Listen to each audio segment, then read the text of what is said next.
The Auspex sang a hymn of malfunction. Sensorium adept Kellen pressed skeletal fingers against the brass interface, his augmetic optics, cycling through spectrums that human eyes had abandoned millennia ago. The shrine displays guttered their sacred runes, flickering between high Gothic prayer and raw error code. Something moved through the system's outer boundary, and it refused translation. "Contact bearing Mark 379, he rasped into the vox. His respirator wheezed, tasting ash that wasn't there. Classification unknown. Velocity non-standard. Mass indeterminate. The bridge of the escort frigate Vigilant Martyr smelled of incense and electricity. Void Lieutenant Harkin turned from her station, one hand already reaching for the sanctified pistol at her hip. A veteran of 17 engagements, she knew the liturgy of sensor readouts better than her own childhood prayers.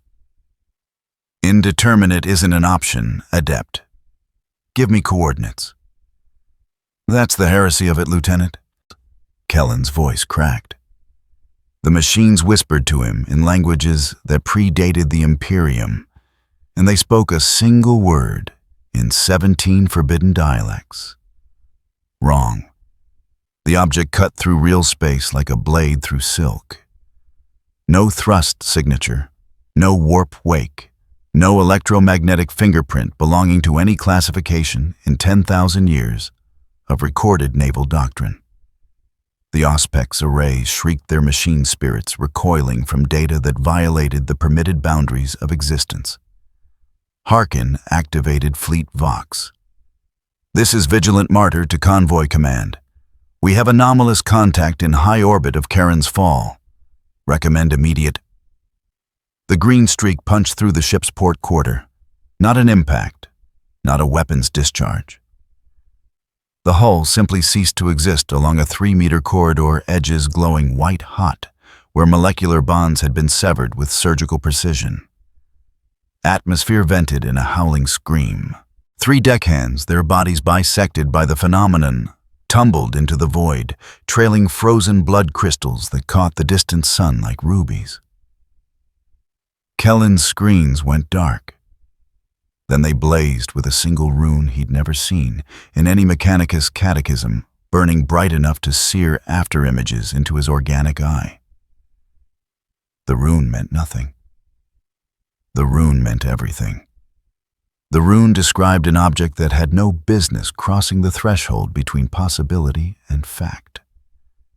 He tried to scream a warning. His augmetic lungs seized. The ship lurched, reactor control stuttering as the machine spirit fled from something it recognized as fundamentally incompatible with its sacred function. Harkin gripped her command throne, watching through the viewport as the green light fell toward Karen's Fall. The moon's ashen surface beckoned like a grave. "Emperor preserve us," she whispered, though she knew he wouldn't. Not here. Not at the frayed edge of the cicatrix maledictum, where reality wore thin and madness leaked through the cracks. The object struck the moon with kinetic force that registered on seismometers 3 systems away. Sergeant Dren had survived 12 deployments by trusting his instincts and distrusting everything else. When the ash beneath his boots began vibrating in a frequency that made his teeth ache, he raised one fist. The scouting element froze las rifles, tracking shadows across the lifeless terrain. Karen's Fall offered no cover except ruins. The moon had died, screaming sometime during old night. Its atmosphere stripped its cities, melted into slag. What remained was a graveyard of ferrocrete and regret, the perfect staging ground for Indomitus crusade logistics. No life, no interference, no complications. The crater appeared 200 meters southeast of their position. It hadn't been excavated. It simply existed, a perfect bowl carved into bedrock, as if the moon had inhaled and forgotten to breathe out. Dust hung suspended above the crater floor, particles frozen in geometric patterns that hurt to examine too closely. Not floating. Something held them in place, invisible pressure warping the vacuum itself. Vox to command, Dren ordered. Impact confirmed. Investigating. Private Goshan, young enough to still believe in righteous wars, leaned forward. Sarge the dust. It's not moving right. I see it. Dren's jaw tightened. The particles weren't drifting. They were arranged, pushed outward in concentric rings by a force that had no business existing in airless space. They advanced in combat formation, boots crushing ash that turned to glass beneath their weight. The crater's center resolved into clarity as they closed distance. A figure stood there, upright, unarmored chest rising and falling out of habit, though no frost formed on skin that should have flash frozen in seconds. Dren's trigger finger twitched. He'd seen abominations before. Genestealers, demon-touched cultists, Xenos hybrids wearing human skin.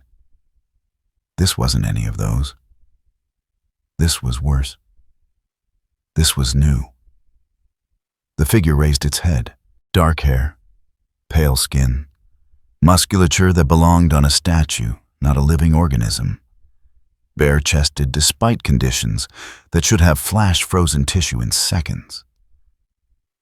And around its neck, wrists, and brow, golden bands studded with gems that caught light from nowhere and reflected it in shades of green that made Dren's stomach turn. Contact, he barked. Unidentified humanoid. Authorization to engage. Static answered. The Vox crackled, then died. The figure took a step forward. Ash didn't billow around its foot.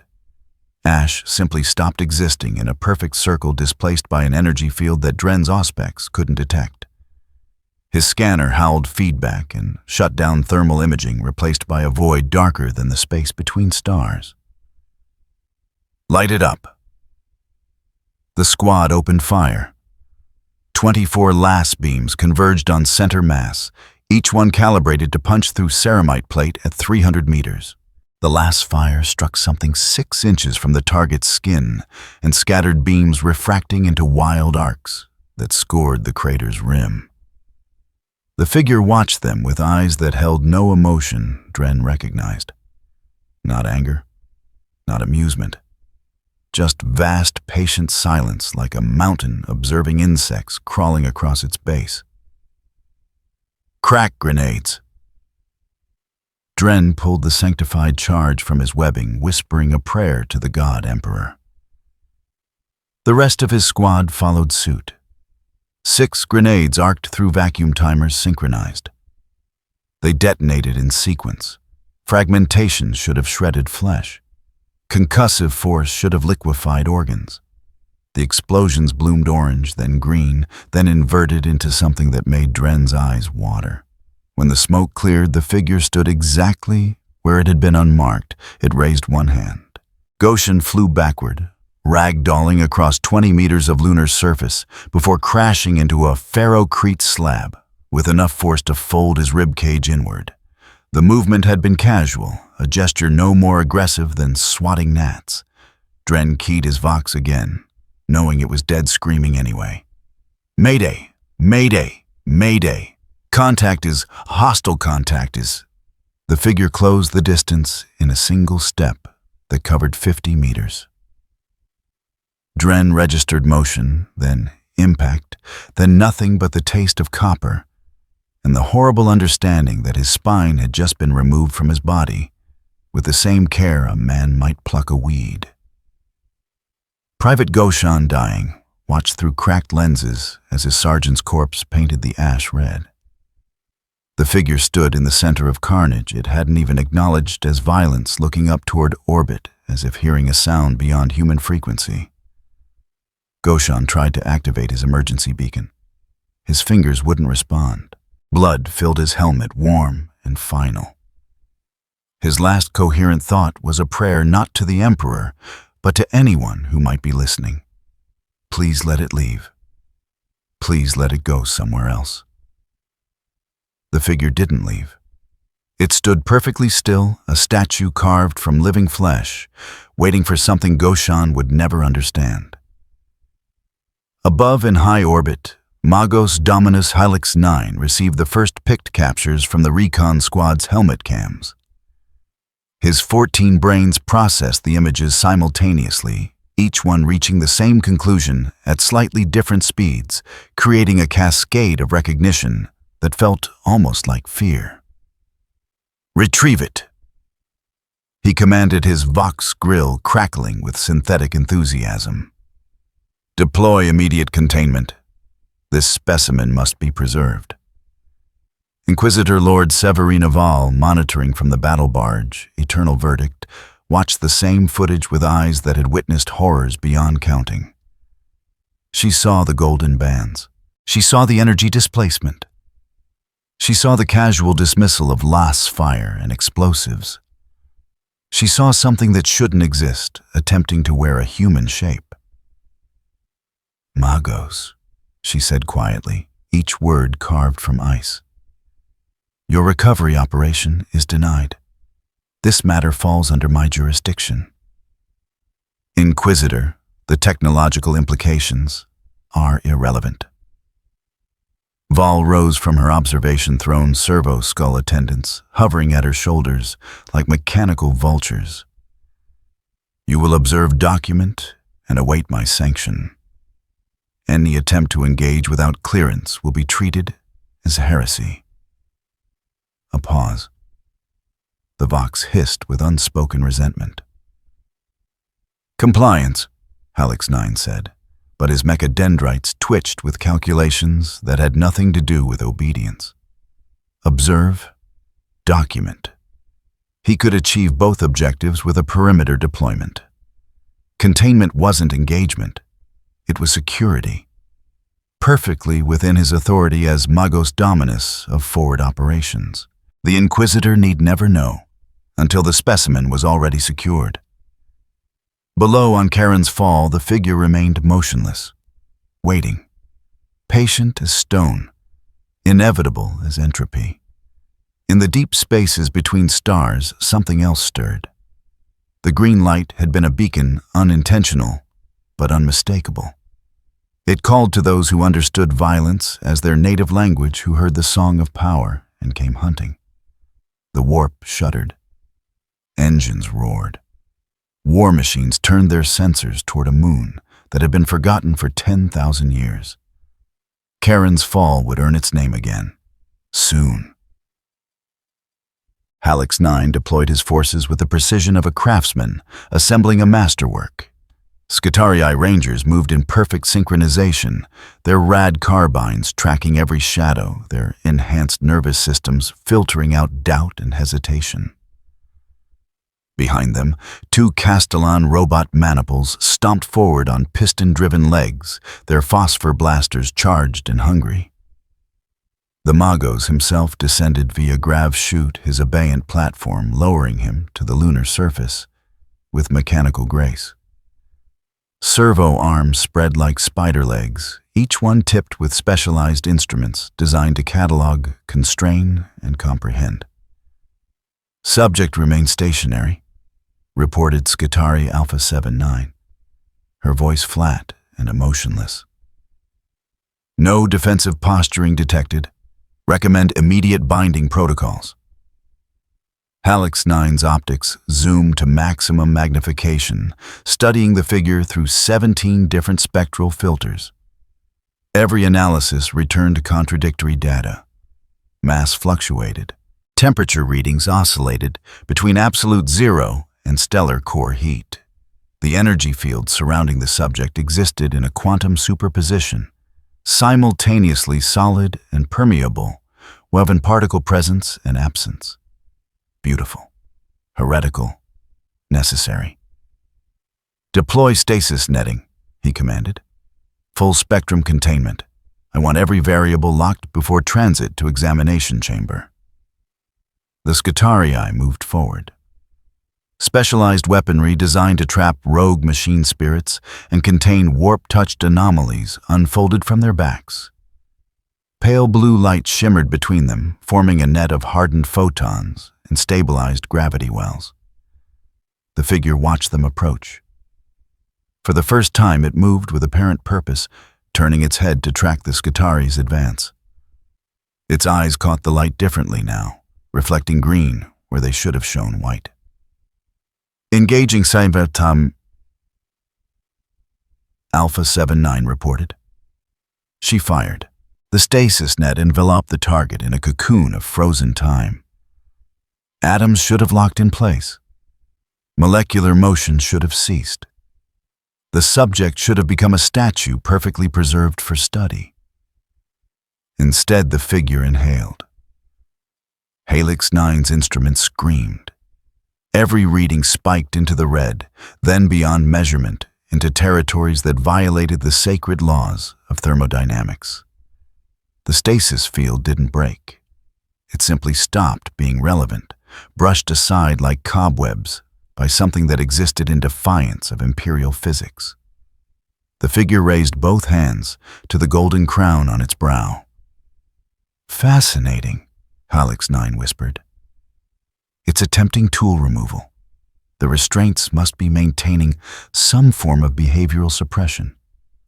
The wristbands shattered first, not broke.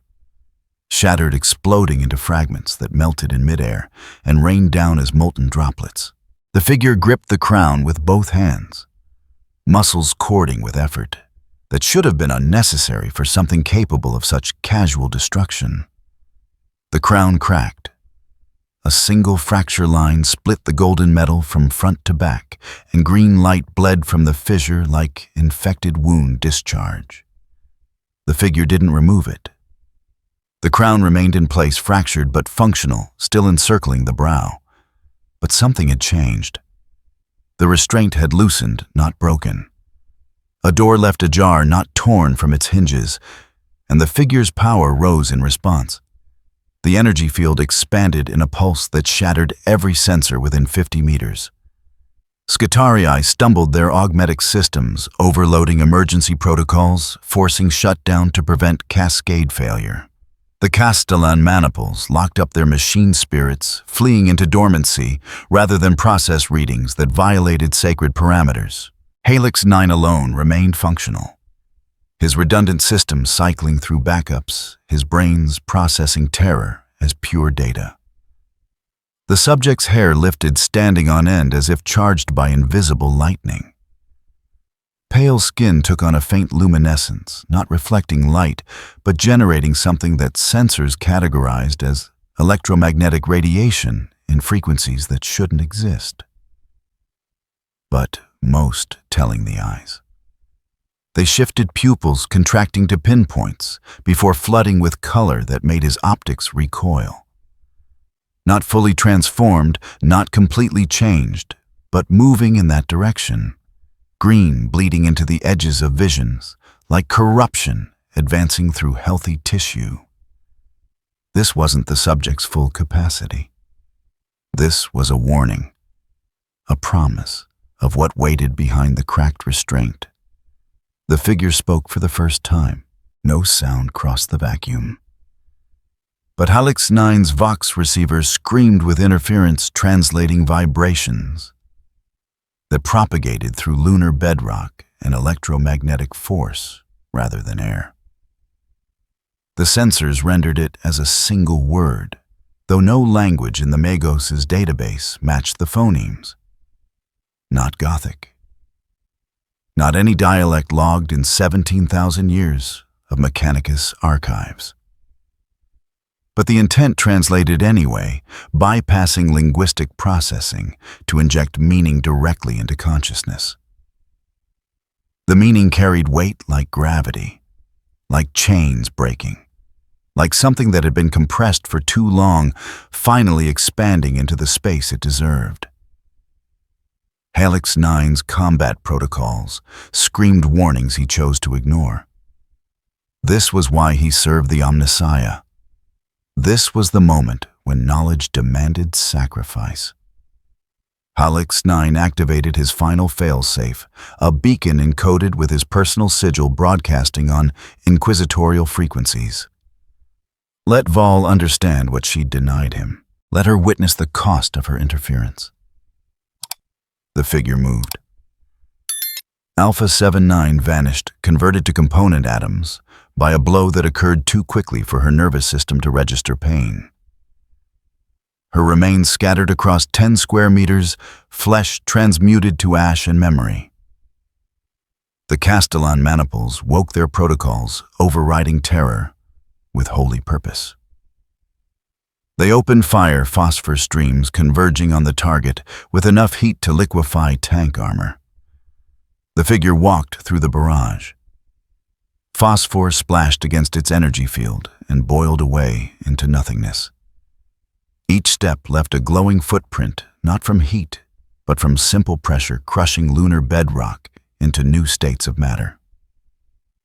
One Castellan raised its fist, servo motors straining to deliver a blow calculated to shatter reinforced bunkers. The figure caught the descending arm with one hand and twisted. Adamantium screamed.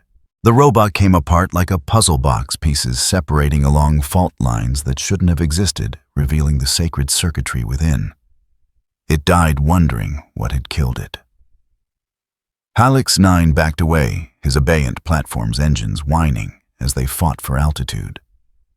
Retreat was anathema to his programming, but preservation of data superseded pride. He'd learned enough. The specimen was viable. It was also uncontainable. Inquisitor, he transmitted, voice synthesizer crackling with uncharacteristic urgency. I recommend immediate planetary. The figure appeared beside him. Not ran, not jumped. Simply stopped being distant and started being immediate, violating every law of inertia and momentum. It reached up with one hand, gripped the abeyant platform's undercarriage, and pulled. Hallex 9's world inverted. Gravity lost meaning. He registered falling, then impact, then the horrible sensation of sacred machinery failing as the platform crumpled like parchment. His mechadendrites thrashed, trying to reconnect severed power feeds, patching damage that occurred faster than his repair protocols could address. The figure leaned over him, studying his augmetics with something that might have been curiosity. Its eyes had changed, the whites bleeding into pale green at the edges, pupils contracted to pinpoints that reflected nothing. Not complete transformation. Not yet. But moving inexorably in that direction. The cracked crown still encircled its brow, fragments held together by force of will or residual function. Still restraining. Still holding back whatever waited behind the fracture. Hallex 9 tried to speak. His Vox grill sparked, half-melted by proximity to the energy field. He managed one word, a binary prayer that meant, please. The figure tilted its head, considering. Then it walked away, dismissing the Magos with the same indifference it had shown the squad it had obliterated. Above, Inquisitor Lord Vol watched the carnage through orbital pick feeds. Her face remained expressionless, but her hand tightened on her inquisitorial rosette, hard enough to leave imprints in blessed silver. Brother Captain Rain, she said quietly. Deploy your brothers. Full containment protocols. If they cannot capture it, they are authorized to destroy it. From the strike cruiser, Blade of the Emperor, the Grey Knights prepared for war. Brother Captain Acastian Rain knelt in the sanctified armory, whispering litanies over his nemesis force weapon, feeling the psychic hum of consecrated steel responding to his faith. We march against darkness, he said, voice resonating through his helmet's Vox grill. But this darkness wears no demon's face. What manner of corruption are we sent to cleanse, Inquisitor? Vol's response came cold and certain. The kind that remembers what it was before it broke. The kind that chooses violence because it knows nothing else. Treat it as you would any warp-touched abomination. Show no mercy. Expect none in return. Rain stood, his silver armor gleaming in the armory's sanctified light. Around him, 9 other Grey Knights made final preparations. each one a living weapon forged from faith and purpose. They boarded the Thunderhawk engines, roaring to life. The gunship dropped from orbit, burning through atmosphere that Charon's fall no longer possessed, falling toward a moon that had become an altar to something terrible and new. In the crater, the figure stood motionless once more, waiting, patient. The energy field around it pulsed with each breath stronger than before, but not yet at its apex. The cracked crown glinted in starlight, holding back something vast and patient. Each pulse pushed dust a little further, warped space a little more, as if reality itself was learning to accommodate a presence it had never been designed to contain. The figure's eyes tracked the descending spacecraft, green, creeping further into the whites with each passing second. Interest flickered across features that had shown only emptiness. The moon trembled. Dust rose in geometric patterns, forming shapes that looked almost like warnings, written in a language that predated language itself. War was coming. The kind that would demand more than the figure had yet revealed. And somewhere beneath the cracked crown, behind eyes not yet fully transformed, something ancient and patient stirred. Waiting for sufficient provocation, waiting for the final restraint to snap. Not yet. But soon, brother Captain, an Acastian Rain felt the wrongness before his boots touched lunar dust. Psychic pressure radiated from the crater like heat from a forge, but inverted. Cold, dense, a weight that pressed against his consciousness without conforming to any demon signature he'd cataloged in 3 decades of war. His Aegis armor's machine spirit whined servos, straining as if moving through invisible molasses. "Formation Sanctus," he commanded. 9 gray knights spread into a geometric pattern, each warrior positioned to create interlocking fields of psychic resonance. Their nemesis weapons hummed blessed silver, drinking starlight and transforming it into something that could wound the immaterial. Brother Casimir activated his psychic sight third eye opening to perceive layers of reality hidden from mortal vision. He recoiled, immediately vomiting blood inside his helmet. "Captain," he gasped. "The warp is absent. Not sealed, not warded. Just not there. Like trying to breathe where there's no air." Rain processed this impossibility. Demons existed because the warp existed. Corruption required a Vecura pathway between Materium and Immaterium. This anomaly created pressure without origin force, without source. "Psychic null," suggested Brother Tiberius, his voice tight with controlled unease. "Negative." Casimir wiped blood from his chin. "A null creates void. This creates presence, mass, weight. It's the opposite of absence." They advanced in lockstep, each Grey Knight's consciousness bound to his brother's through psychic rapport that had been forged in fire and maintained through ritual. 10 minds became one weapon, disciplined and terrible. The anomaly waited at the crater's heart, exactly where orbital pick captures had positioned it. Humanoid, unarmored, motionless with the stillness of stone that had learned patience from geology itself. Rain raised one gauntleted fist. The formation halted. "By the authority of the Emperor's will and the sanction of the Inquisition, identify yourself." His vox grill amplified each syllable into ritual cadence. "Speak your name that we may know you. Reveal your allegiance that we may judge you. Confess your nature that we may cleanse you." The anomaly's head turned. Slowly, deliberately, eyes that had been tracking the horizon shifted to regard Rain with the same attention a man might grant an insect. Not hostile, not frightened. Simply aware. No response. Brother Gavriel reported his auspex cycling through failed scans. Vox analysis suggests no vocal cords, or rather cords present but inactive. It chooses silence. Rain new protocols. When conventional engagement failed, apply sanctified force. When sanctified force failed, apply psychic intervention. When psychic intervention failed, apply the Emperor's mercy through total destruction. They hadn't reached mercy yet. Justicar Casimir, initiate binding rite. Brothers maintain perimeter suppression. The psychic choir began. 10 voices singing in harmonics that human throats shouldn't produce, weaving syllables of high Gothic and languages older than Terra's recorded history. The air itself crystallized invisible bonds forming from faith and will, designed to cage demons and shackle entities born from nightmare. The anomaly tilted its head as if listening to music only it could hear. The binding touched its skin.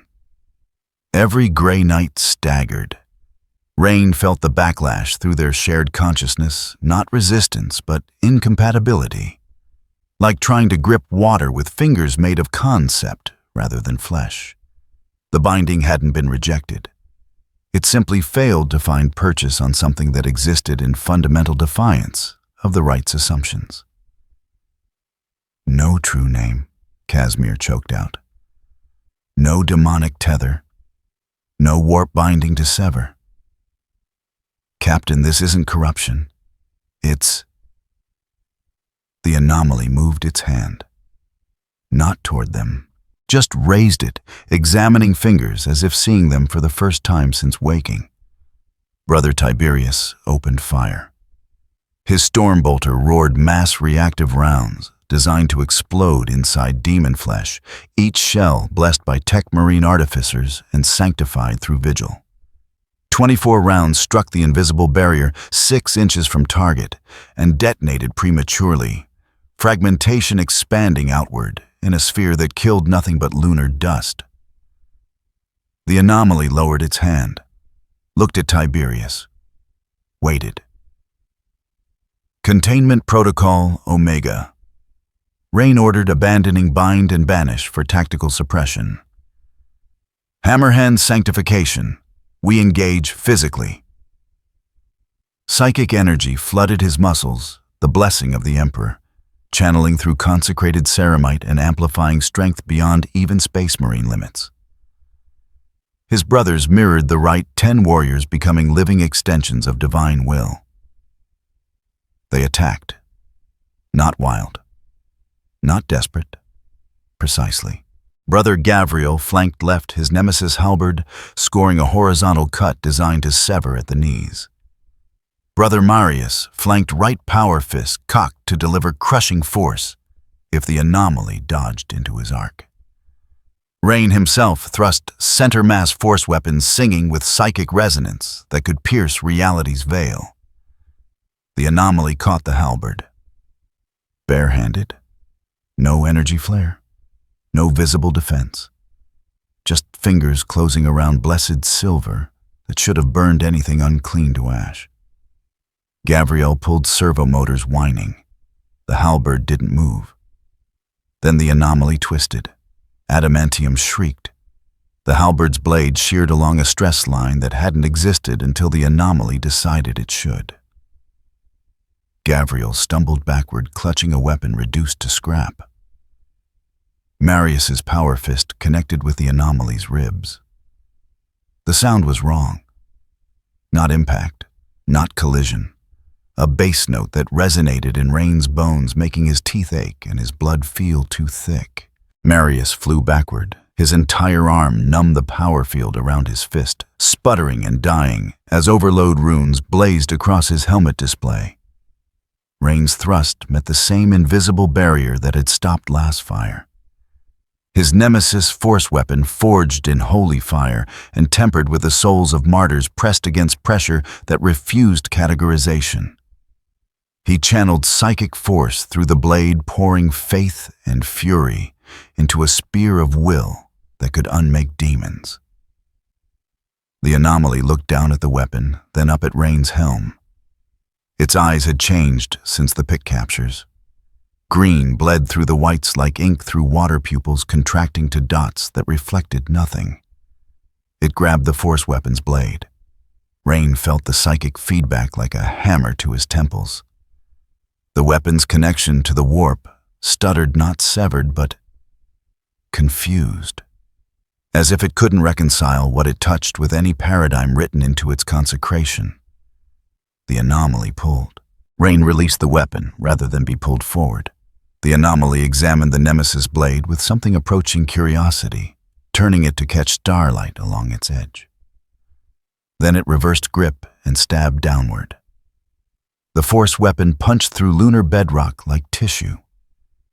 Cracks radiated outward, glowing with displaced energy. The anomaly left it there buried to the hilt and turned its attention back to the Grey Knights. "Regroup," Rain commanded.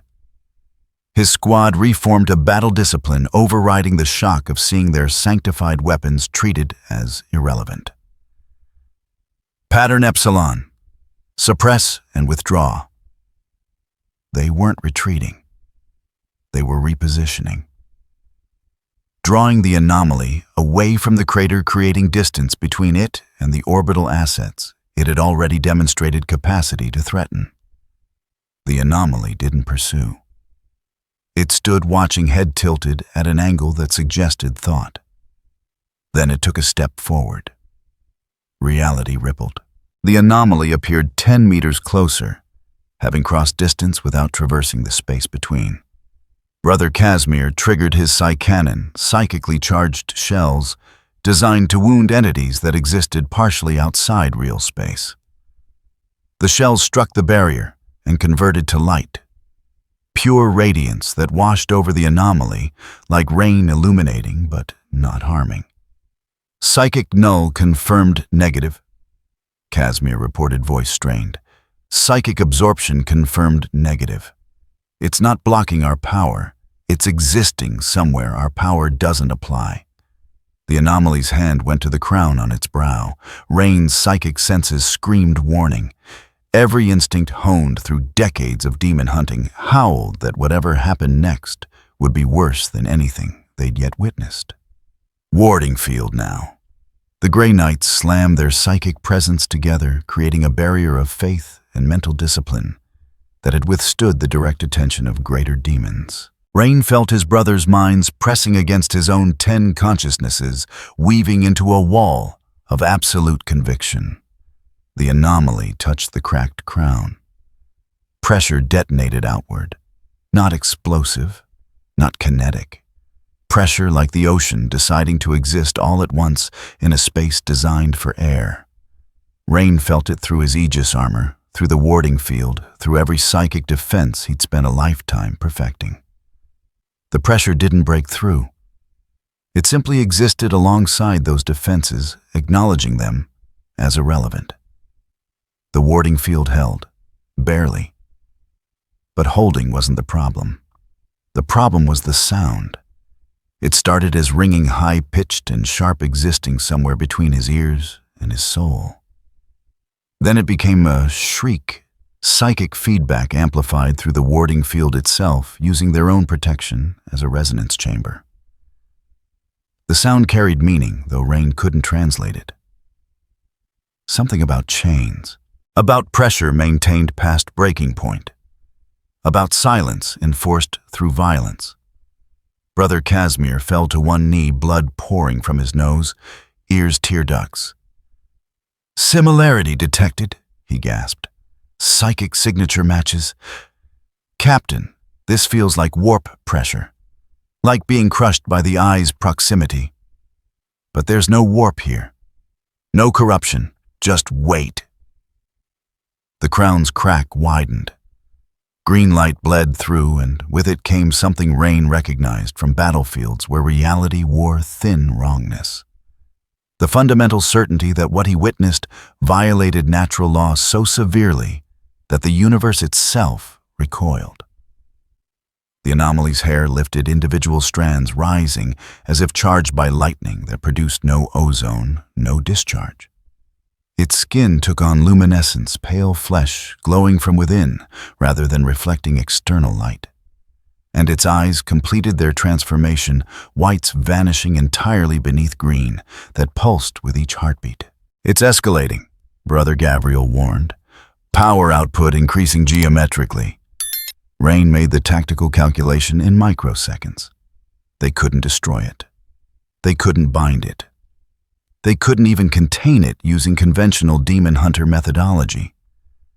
But they could draw it away from the fleet, away from the Indomitus convoy that represented humanity's hope for reconquest. Withdrawal pattern Sigma. Maintain contact. Lead it toward the southern wastes. Captain, our mandate has changed. Rain's voice cut through doubt like a blade. We preserve Imperial assets. If that anomaly reaches high orbit, it will tear through void shields and adamantium like parchment. We keep it here. We keep it engaged. We wait for inquisitorial reinforcement. The Grey Knights withdrew in perfect order, firing as they moved. Storm bolters roared. Cannons screamed. Incinerators bathed the anomaly in blessed flame that could reduce demon flesh to ash. Every weapon in their arsenal deployed with precision and faith. The anomaly walked through it all. Not running, not dodging, walking at a steady pace that somehow kept it within striking distance, despite their tactical withdrawal. Each step left a glowing footprint bedrock compressed into new configurations by simple pressure. Rain triggered his Vox. Inquisitor Vol containment has failed. Rite of binding ineffective. Target demonstrates non-warp energy manipulation. Recommend immediate. The anomaly appeared in front of him. No warning, no transition. It simply existed in a new position, having discarded the intervening space.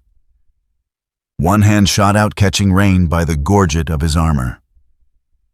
Rain felt himself lifted. His armor weighed nearly 400 kilograms.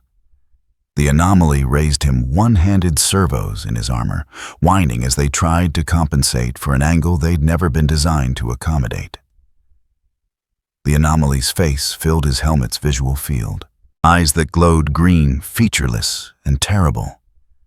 Skin that radiated heat without burning. Features that held no expression except patient waiting. Rain triggered Hammerhand at full output, channeling psychic energy through his armor and into his limbs. He struck the anomaly's wrist with force sufficient to shatter tank armor. The anomaly's grip didn't waver. Target acquisition. Brother Tiberius reported, his voice professionally calm despite the horror they witnessed. Firing solution prepared. Negative. Rain gasped. Do not engage. Withdraw to safe distance. That's an order. The anomaly tilted its head, studying Rain with what might have been curiosity. Then it threw him. Not toward his brothers, toward the sky. Rain tumbled through vacuum, his armor's stabilizers fighting to orient as Charon's fall's weak gravity surrendered to momentum. He rose 50 meters, 100, 200. At the apex of his arc, he could see the entire battlefield, his brothers maintaining firing discipline, the anomaly standing alone in their midst. And beyond the orbital fleet, vulnerable and ignorant. He began to fall. The anomaly caught him before he hit the ground. Gently, like catching an egg. It set Rain on his feet, adjusted his armor where the gorget had bent, and stepped back. The message was clear. I could kill you. I choose not to. Question is, why am I choosing Grey Knight's withdraw? Rain commanded, his voice rough with adrenaline and something approaching awe. Maintain observation. Do not engage. His brothers pulled back weapons, trained but silent. The anomaly watched them retreat, making no move to pursue. It turned its attention skyward to the ships that orbited beyond atmosphere, and something changed in its posture. Interest became focus. The anomaly raised both hands above its head. "Scatter!" Rain roared, but it was already too late. Light erupted from the anomaly's palms. Not laser, not plasma. Pure energy, green as poisoned water, contained in a sphere that grew from marble size to boulder size in seconds. The light hurt to witness photons carrying information that human eyes weren't designed to process. The anomaly launched the sphere skyward. It screamed as it flew atmosphere that didn't exist rippling around its passage. Rain watched it climb, accelerating beyond any missile's thrust capacity, carrying enough energy to register on his armor's radiation sensors from 200 meters away. The sphere punched through Charon's Fall's orbital space, crossed the boundary where Moon ended and Void began, and detonated. Silent. Beautiful. Terrible. The explosion bloomed green against the black, expanding in a perfect sphere that intersected 3 destroyer escorts and a supply hauler. Void shields flashed, trying to disperse energy that refused dispersion. Hull plating sublimated, converting from solid to gas without passing through liquid. Crew members died without knowing why, their bodies reduced to constituent atoms by radiation that violated standard physics. Rain heard the screams through Fleet Vox before transmissions cut to static. The detonation faded, leaving only debris and a psychic echo that rippled across the warp like a stone thrown into still water. Except the warp in this region shouldn't exist. The cicatrix. Maledictum had created warp storms and tears, but never this. Never a perfect resonance that rang like a bell, clear and terrible, audible to any entity that understood violence as prayer. Somewhere beyond the veil, something heard. Rain felt it through his psychic training attention. Focus. Hunger. Things that lived in the warp's depths, always searching for emotion and bloodshed, suddenly aware of a new beacon, a new altar promising slaughter. The anomaly lowered its hands. Its eyes tracked the debris field, watching ships tumble and burn. No satisfaction in its expression, no rage, just the same patient observation it had shown since awakening. Then it looked down at the cracked crown on its brow, raised one hand, and touched the fracture. The crack widened another millimeter. Green light pulsed stronger now, as if something behind the restraint tested its limits. Rain activated his Vox, knowing Vol would be watching, knowing she'd understand what he was about to report. "Inquisitor," he said quietly. "The anomaly is escalating by choice. Every engagement strengthens it. Every restraint weakens. We're not fighting corruption. We're witnessing something breaking free from bondage we don't understand." Vol's response came after a pause that felt like eternity. "Can you destroy it?" Rain looked at the anomaly, standing alone in a crater of its own making, surrounded by the wreckage of humanity's best weapons and blessed by nothing except its own terrible patience. "No, Inquisitor. We cannot." Another pause. When Vol spoke again, her voice carried the weight of decisions that would damn worlds. "Then we don't destroy it. We drown it." Rain understood immediately. Understood and recoiled from the implication. "Inquisitor, the Exterminatus protocols are already prepared. The anomaly's detonation created a warp signature. Others will come. Chaos, Xenos, everything that feeds on violence. We cannot allow them to claim this system. We cannot allow them to study what we've witnessed. There are still personnel on the surface, Mechanicus stations, forward scouts." "I know." Vol's voice didn't waver. "Evacuation is already underway. Those who cannot be recovered will receive the Emperor's mercies along with everything else on that moon." The Vox clicked off. Rain looked at his brothers, at the Grey Knights who had followed him into every hell the galaxy could devise. They stood silent, silver armor, scarred but unbroken weapons ready, despite knowing their irrelevance. "We hold position," he ordered. "Observe and document. When the cyclonic torpedoes fall, we withdraw to minimum safe distance." Brother Casimir limped forward, his armor's medical system still purging blood from internal hemorrhaging. "Captain, what is it?" Rain didn't answer immediately. He watched the anomaly, watched it stand motionless beneath a sky that would soon rain annihilation. "I don't know," he admitted. "But I know what it isn't. It's not demon, not Xenos, not anything in our catalogs." He paused, choosing his next words carefully. "It's something that was imprisoned, and we just helped it start breaking free." The anomaly raised its head, as if hearing something beyond audible range.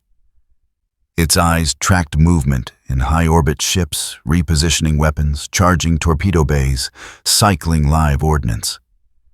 The cracked crown pulsed with green light. And deep in the warp, drawn by the beacon of violence that had just been lit, war machines changed course. Toward Charon's fall, toward the promise of slaughter. The moon trembled, waiting for fire from above and fury from below. Soon both would arrive. The warp screamed.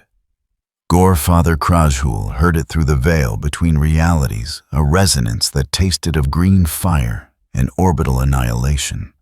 His 8 skulls rattled against his belt, their jaws chattering in sympathetic rhythm to the violence that had just been born. Around him, the bridge of the strike cruiser, blood tithe, stank of copper and incense demon-touched machinery, whispering prayers to gods that feasted on slaughter. "Navigator," he growled, tongue-thick with ritual scarification. "Bearing." The Chaos Navigator, eyes replaced by warp sight organs that wept constantly, pointed one trembling finger at the tactical display. Halcyon Rift March. Near the Maledictum's edge. Something just rang, like a bell cast from violence itself. Krajul's lips peeled back from filed teeth. The warp echo carried specific flavor, not the rot of Nurgle, not the excess of Slanesh, not the scheming of Tzeentch. This was pure kinetic hatred, skull-taking fury, the kind of offering that made Khorne's throne tremble with anticipation. Set course. Full acceleration. The blood god hungers, and we shall feed him. His warband roared approval, chain axes revving in anticipation. 50 berserkers, each one a sermon written in murder, each one consecrated through lifetimes of butchery. They would offer this new altar to Khorne, baptize it in arterial spray, and count skulls until the galaxy ran dry. The blood tithe turned warp engines screaming as they dragged the vessel through Imperium toward the beacon that promised slaughter. 3 systems distant, Warlord Grimsnaga picked his nose thoughtfully, while his mech boy explained why turning the Wa toward Halcyon was a right proper bad idea, boss. "See to Hume, he's got lots of big guns there," the mech boy said, pointing at a tactical display cobbled from scrap and fungus-based computation. "And they got fancy knights with shiny armor and torpedoes that make planets go boom." Grimsnaga flicked a particularly large booger at the mech boy's face. "Stopped listening after big guns here," he announced. "Sounds like a good scrap. But boss, yous just said there's knights, shiny ones, and torpedoes. And I heard somefin else on the warp squig." Grimsnaga leaned forward, his massive frame making the command throne creak. "Somefin that made a big green flash. Green is best. Green means orky. Means whoever made that flash knows how to fight proper." The mech boy opened his mouth, then closed it. Arguing with a war boss who'd gotten an idea was like arguing with a rock slide, pointless and likely to get you crushed. "All right, boys," Grimsnaga bellowed, his voice carrying through the entire rock. "We's going to Halcyon. There's somefin there that knows how to make big explosions, and we's gonna fight it, or fight with it, or fight near it. Don't matter which, we's gonna have the best time either way." The Wa energy surged through the orc fleet like electricity through scrap wire. Engines roared, weapons charged. 500 orcs stampeded toward their assault ships, bellowing war cries that had no meaning beyond pure joy at impending violence. The greenskin armada turned burning toward Halcyon with all the inevitability of a garbage avalanche. Now, Inquisitor, Lord Severina Vall watched both fleets through auger-fed tactical displays, her expression carved from ice that had learned patience from glaciers. "Timeline," she commanded. "Chaos Warband arrives in 6 hours," her tactical officer reported. "Orc fleet in 8. Both vectors converge on Charon's Fall with minimal deviation." The anomaly. Still motionless Inquisitor, watching, waiting. Vall's fingers drummed once against her inquisitorial rosette. Once. A tell she permitted herself because only servo skulls witnessed it. She'd spent 40 years hunting warp-touched corruption, purging demon-tainted worlds, burning heresy from the Imperium's flesh with cautery fire and bolter shells. She knew the patterns, knew how chaos moved, how it thought, how it corrupted and consumed. This wasn't that. The orbital detonation had been surgical, precise. No warp taint in the energy signature, just physics, pushed past its breaking point. The Grey Knights reported 0 demonic presence, 0 corruption markers, 0 anything in their 10,000-year catalog of horrors. But she also knew this when unknown variables threatened Imperial assets. You didn't study them. You eliminated them before they metastasized. "Prepare exterminatus authorization," she ordered. "Cyclonic torpedoes proximity detonation pattern. I want orbital fire synchronized with enemy fleet arrival. Let Chaos and Xenos burn alongside the anomaly." "Inquisitor, the Grey Knights are still on the surface." "I'm aware." Her voice could have flash-frozen Promethium. "Rain will withdraw when ordered. Until then, he provides tactical intelligence we cannot obtain any other way." She paused. "Prepare the authorization. If the anomaly survives first contact with Chaos and Orcs, we sterilize the moon. No witnesses, no survivors, no evidence." The tactical officer swallowed. "Compliance, Inquisitor." Vall turned back to the displays, watching the converging vectors that would transform Charon's Fall into an abattoir. 3 forces, each one capable of cracking systems, all focused on a single barren moon. History would not record what happened here. She would ensure that personally. Brother Captain Rain felt them arrive before his auspex confirmed it. Chaos tasted like spoiled meat and burning hair, psychic pollution preceding physical manifestation by seconds. The warp split, vomiting the blood tithe into real space. With all the grace of a tumor metastasizing through healthy tissue. "Contact!" Brother Casimir reported, blood still crusting his face from earlier hemorrhaging. "Chaos Strike Cruiser Hornate Iconography. Boarding craft launching. Estimated warband strength, 50 combatants, all Berserker class augmentation." Rain watched drop pods streak toward Charon's Fall, their hulls painted in arterial red and brass that screamed devotion to the blood god. They landed 2 kilometers north of the crater, far enough to avoid immediate confrontation with the subject, close enough to reach combat quickly. "Do we engage?" Brother Tiberius asked his Stormbolter, already tracking pod trajectories. "Negative. Observe only." Rain's tactical mind ran calculations he despised but accepted. Let chaos find the anomaly first. Document the interaction. We learn what it does when confronted with corruption. The berserkers emerged from their pods like beetles from burning wood. Chain axes revving, bolters loaded with shells that wept blood tears. Each warrior moved with the twitching aggressive energy of stim addiction and demonic favor pain receptors rewired to interpret agony as ecstasy. Gorefather Krajul led them his power armor, a cathedral, to murder each plate inscribed with kill counts that had overflowed into abstract mathematics. He raised his chain axe toward the crater, toward the green-eyed thing that stood watching their arrival. Blood for the blood god! His roar carried psychic weight, each syllable a prayer that made reality flinch. Skulls for the skull throne! The berserkers charged. The subject didn't move, didn't react, just stood there, head tilted slightly, as if curious about what came next. Krajul covered 200 meters in seconds, superhuman speed enhanced by demonic blessing and pure murderous intent. His chain axe descended in an arc designed to bisect the subject from crown to groin teeth, screaming their hunger for flesh. The subject caught the chain axe blade.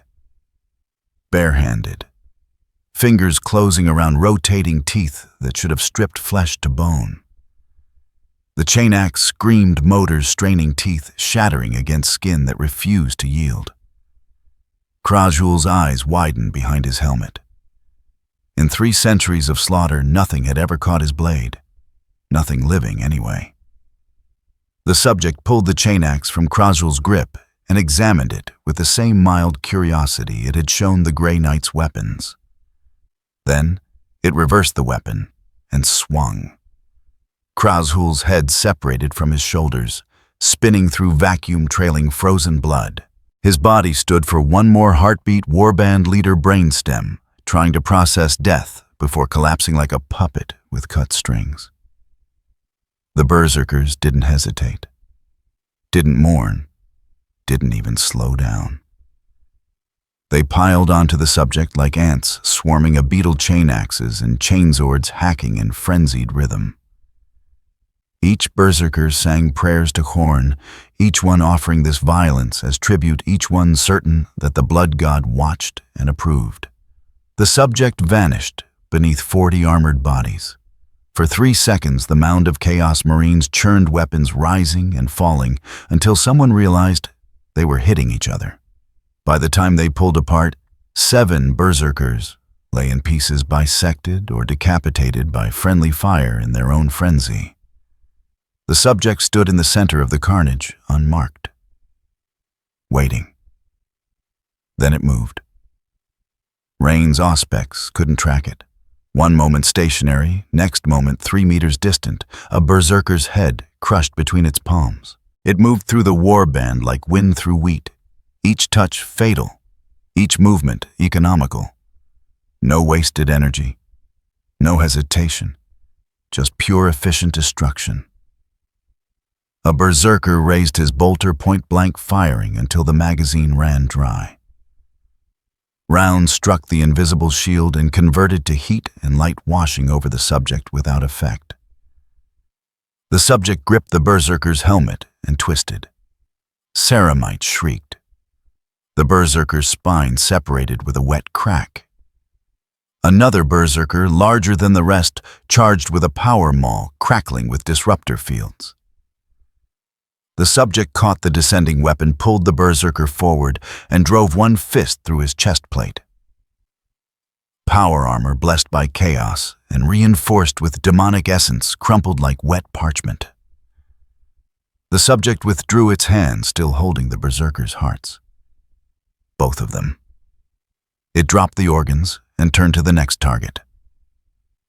The slaughter lasted 90 seconds. When silence returned, 37 berserkers lay scattered across lunar dust, their bodies broken in ways that defied chaos's usual resilience. The remaining 13 stood frozen chain axes, idle staring at the subject, with something approaching confusion. Chaos didn't lose. Cornate berserkers didn't break. They died fighting always because death in combat was the highest prayer they could offer. But this was execution, clinical and complete.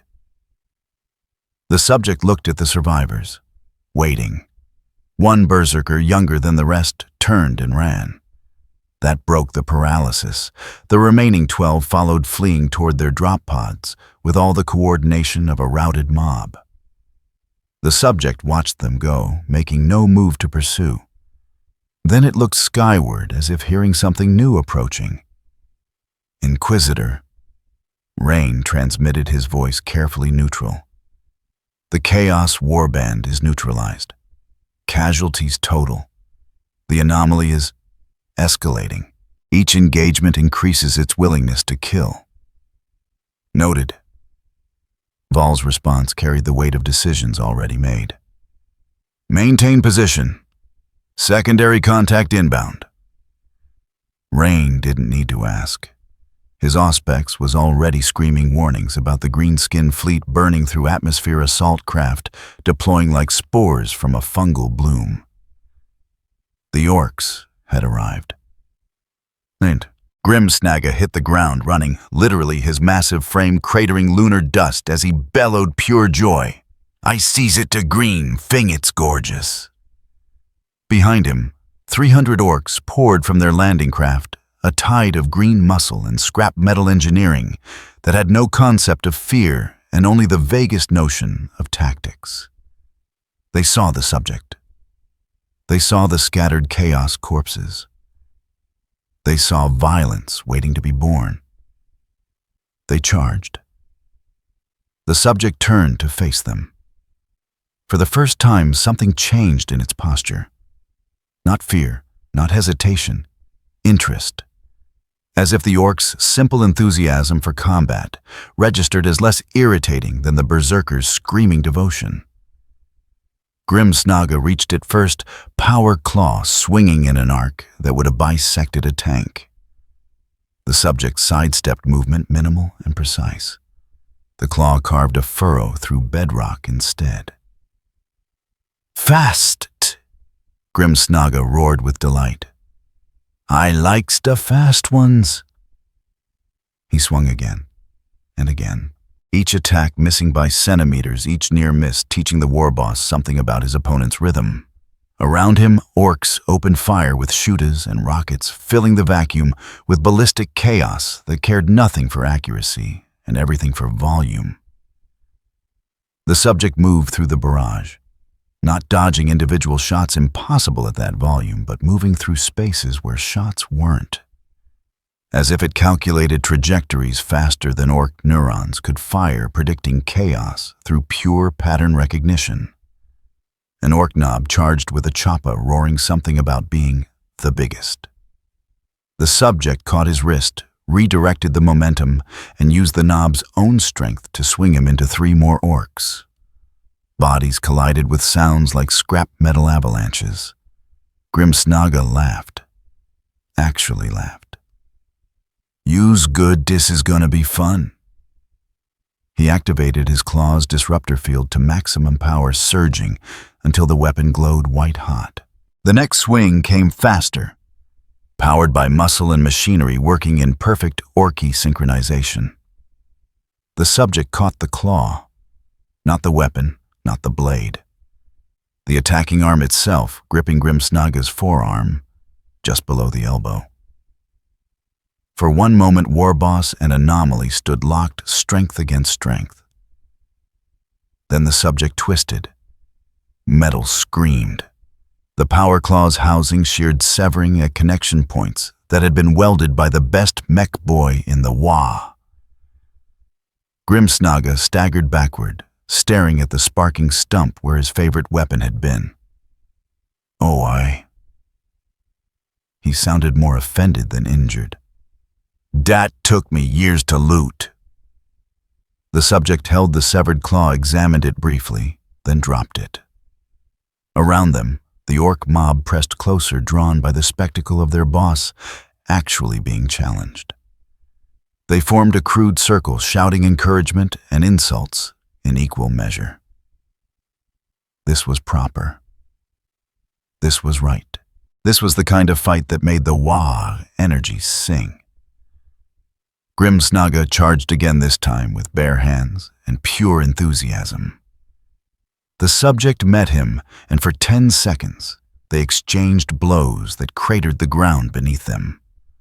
Orc durability versus inhuman efficiency. Enthusiasm versus precision. The subject won.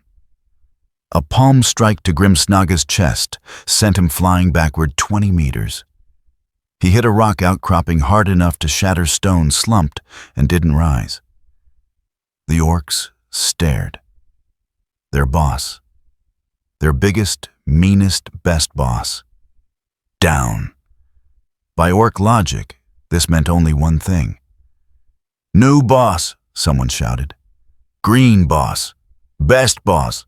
The cry rippled through the mob orcs, processing leadership succession with typical pragmatism. Strong ruled. Weak died. The green-eyed thing had proven itself strong. Therefore, it led.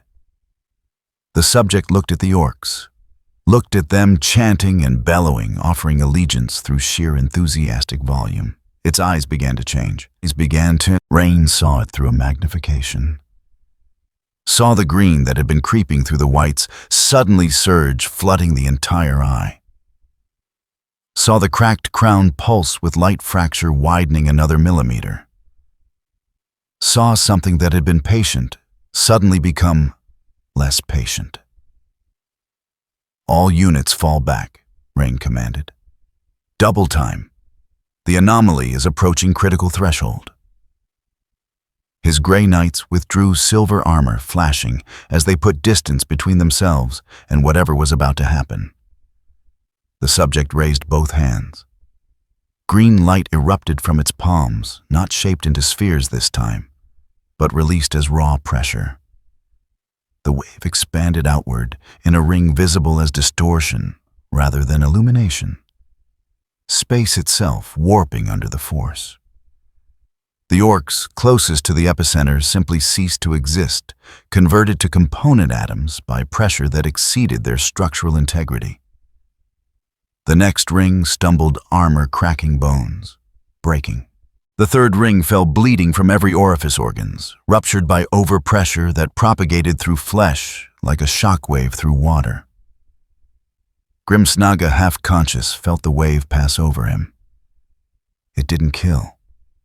It assessed, judged. Found him already defeated and therefore irrelevant. The remaining orcs, those far enough to survive, looked at the carnage, looked at their dead, looked at the thing standing in the center of concentric rings of destruction. "Run away," someone suggested. The orcs ran. Not strategically, not tactically. Just away, with all the coordination of water draining through a broken pipe. The subject stood alone again, surrounded by the dead of two forces that had come seeking violence and found more than they could handle. It looked down at the crown on its brow, touched the fracture. Green light pulsed stronger, and this time Rain heard something through his psychic senses. A word, or concept, or feeling that his mind translated imperfectly into language. Kakarot.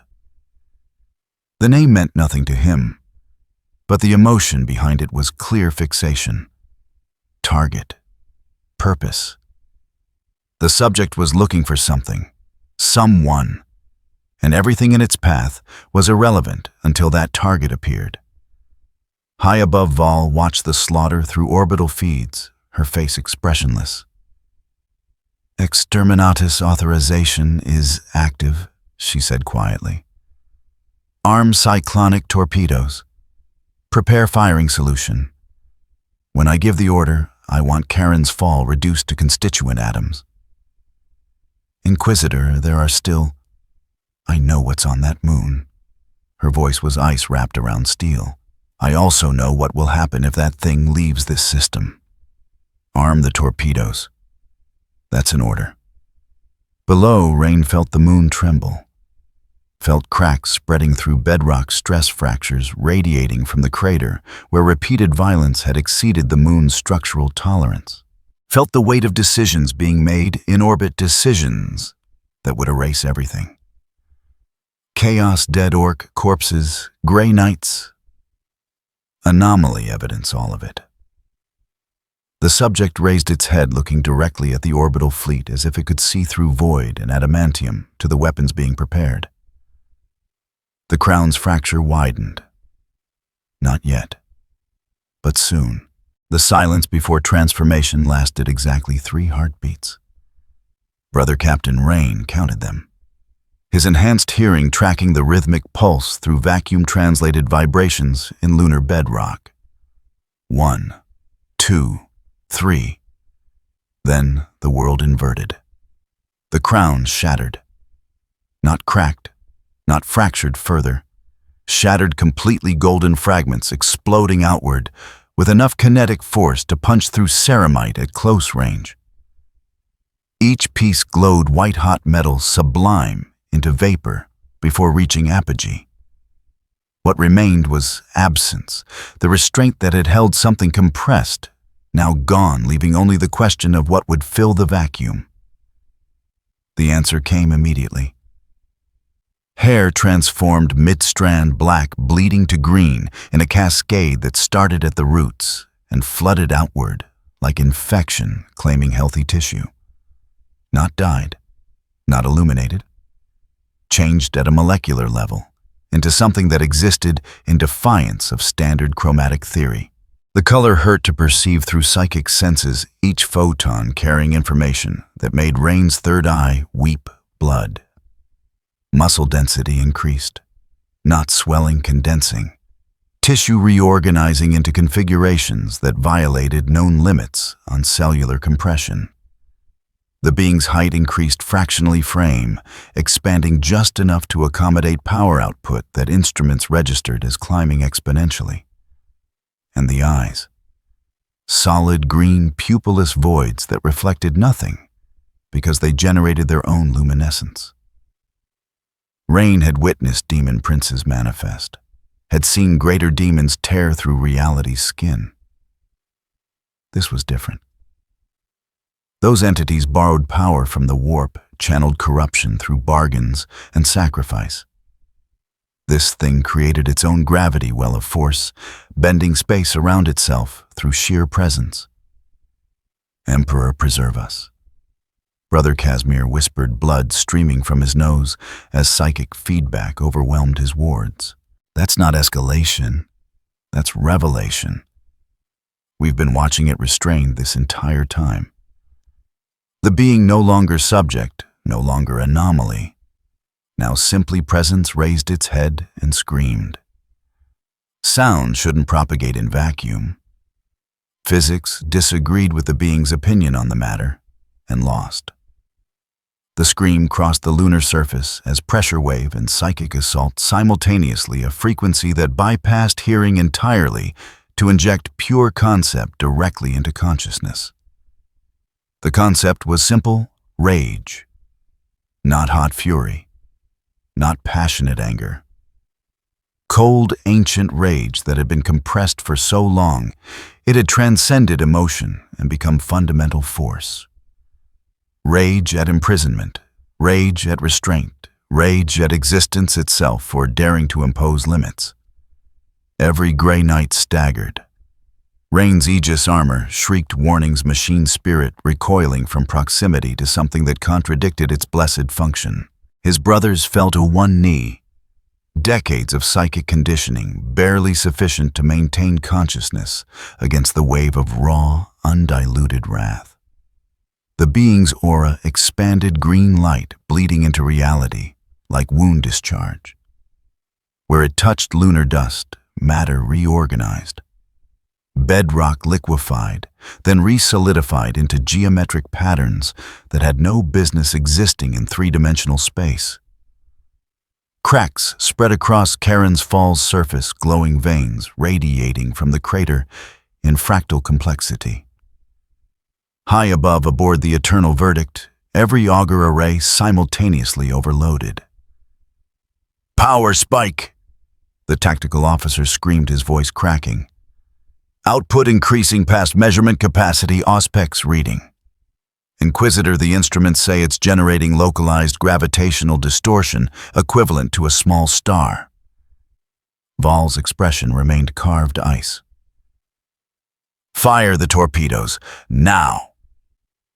"But the Grey Knights—" "I gave you an order." Her voice could have flash-frozen adamantium. "Fire! Everything! Full saturation pattern." The tactical officer's hands shook as he authenticated the launch codes. "Compliance, Inquisitor." "Emperor, forgive us." 20 cyclonic torpedoes launched simultaneously from the fleet's remaining destroyers. Each one carried warheads designed to crack continental plates, turn atmospheres into plasma, render worlds uninhabitable for millennia. Enough destructive capacity to sterilize Charon's Fall 3 times over. They fell toward the moon in perfect ballistic arcs, proximity fuses, armed machine spirits singing hymns of purification. Below, the being looked up. Rain saw comprehension flicker across features that had shown only patient violence. The being understood what fell toward it. Understood the Imperium's solution to problems it couldn't control, erase them with enough firepower to crack planets. For one moment, something almost like satisfaction crossed that terrible face. Then, the being moved. It didn't run, didn't seek cover. Instead, it crouched, planted both feet, and thrust both palms skyward. Green light erupted from its hands, not shaped into spheres this time, but released as pure column, a lance of energy that punched through Charon's Fall's minimal atmosphere and intercepted the first torpedo while it was still 3 kilometers up. The warhead detonated prematurely. Cyclonic force bloomed green-white, expanding in the characteristic mushroom pattern that had ended civilizations. Heat sufficient to vaporize steel washed over the lunar surface. Radiation that should have sterilized everything within 10 kilometers converted to light and pressure. The being stood at ground zero, green aura flaring, and the explosion bent around it. Not deflected, not absorbed. Bent as if reality itself recognized the being's refusal to be harmed and adjusted accordingly. Concussive force that should have pulverized mountains split and flowed around the crater like water around a stone. Rain watched through sensors that screamed protest, watched the impossible made manifest.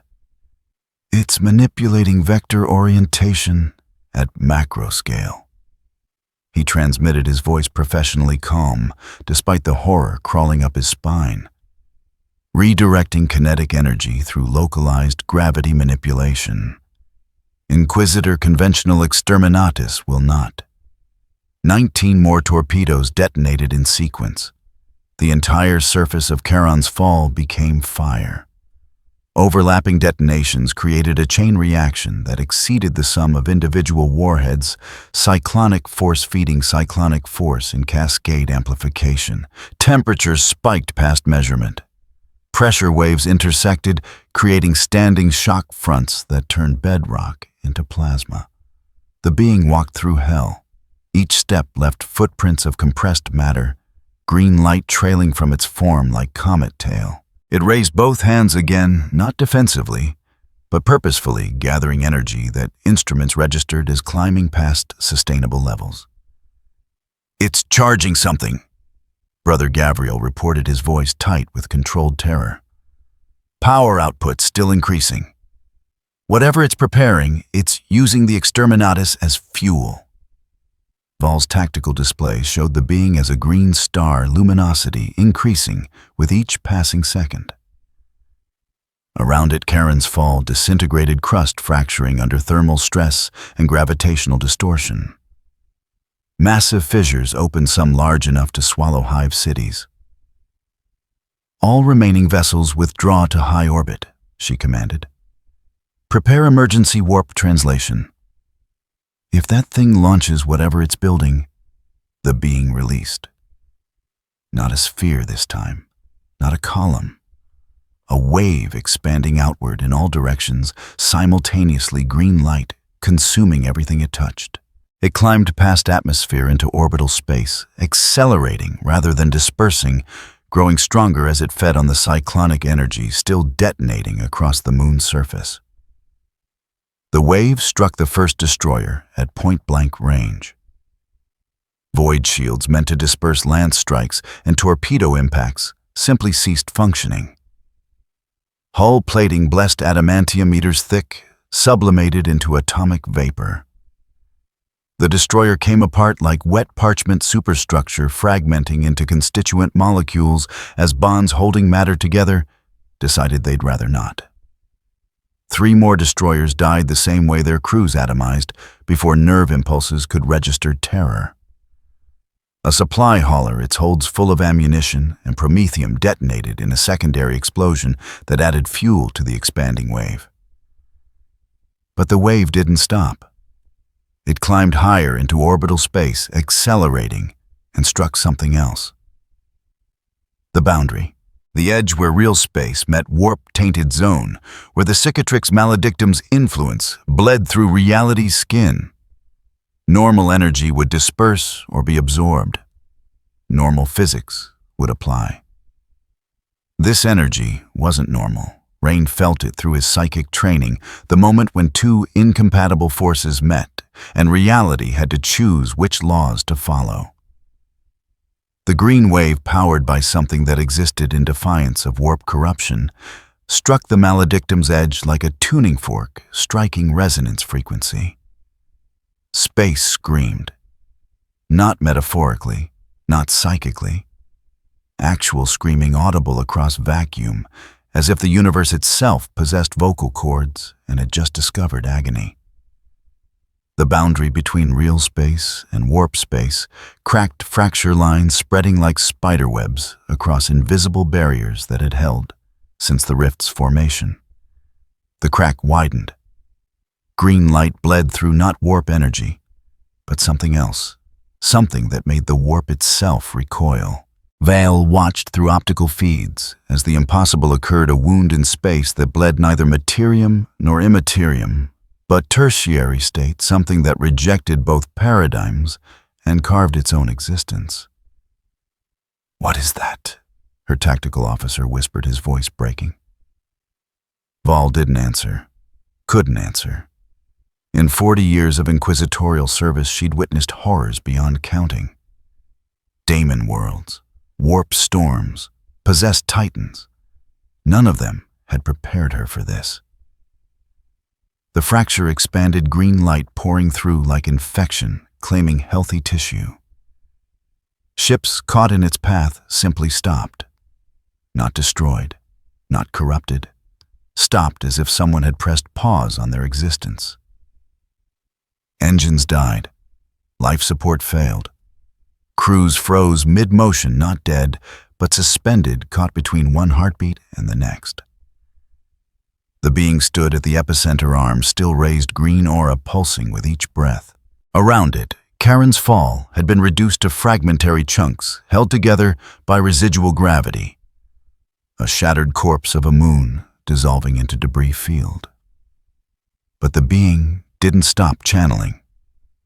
More energy poured upward, feeding the fracture, widening the wound, until it spanned hundreds of kilometers. The edges rippled with colors that human eyes couldn't properly process, wavelengths that existed outside standard electromagnetic spectrum. Reality bent around the aperture, light curving, space folding. And then, suddenly, silence. The being lowered its arms. Energy output dropped to baseline, though. Baseline now registered as equivalent to sustained reactor core. It looked up at what it had created, a scar across space itself, bleeding green light into the void.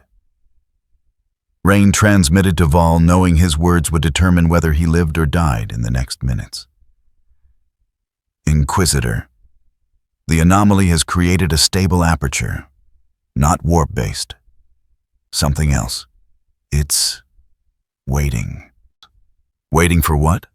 Rain looked at the being, at the way it stood perfectly still, eyes tracking the fracture with something approaching satisfaction. Waiting to see if it works as an exit. It's not trying to destroy us. It's trying to leave. Vol processed this in microseconds. An entity that could redirect exterminatus force. That could wound reality itself. That showed no interest in conquest or corruption, only departure.